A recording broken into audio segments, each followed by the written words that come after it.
Hey everybody, back for another layout update. Not too much happening here since the last time. I got the turntable put in.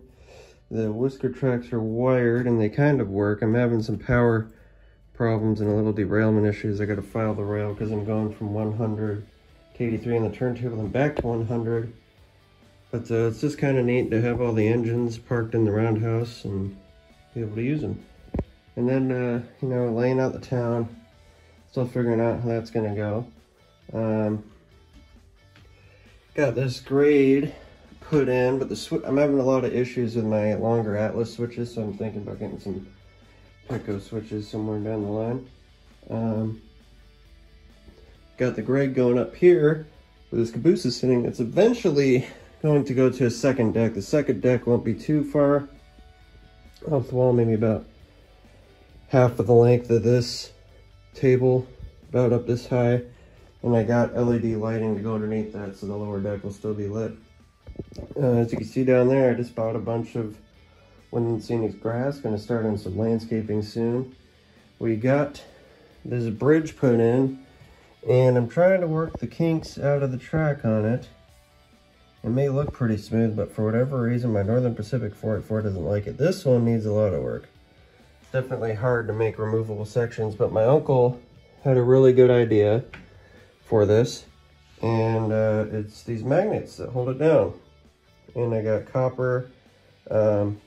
One rail is wired on each track, and then I got wires swapping the power around in the middle. Then we got these old, speaker magnets and metal plates that are epoxied on. One of them actually came off. Could epoxy that on a little better.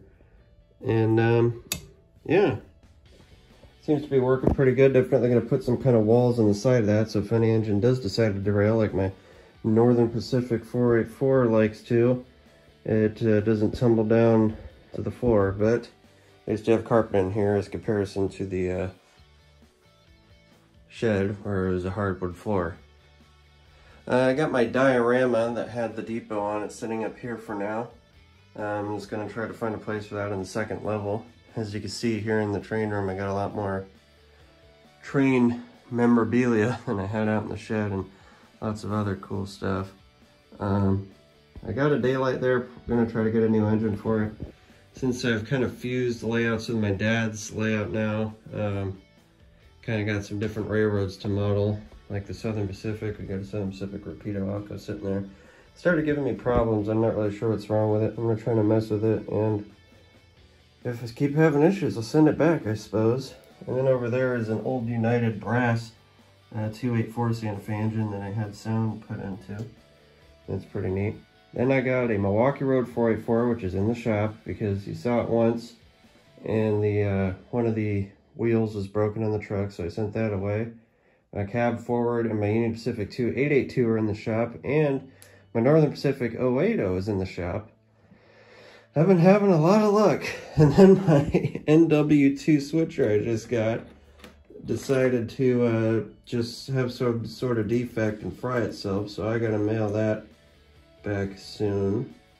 So lots of engines in the shop. I'm not having a lot of luck with that, it would seem. But the layout's going pretty good. Gonna try to start doing some landscaping soon. Got a little bit of leftover landscaping in some of these areas where we didn't tear up the layout too bad. Probably going to replace all my long Atlas switches and maybe eventually my shorter ones with some nicer Pico switches. That's the plan, at least. And yeah, figured I've just been a while since I posted a video, so I'll do an update and try running a really long freight train on the layout. Alrighty, thank you for watching, and I'll see you next time.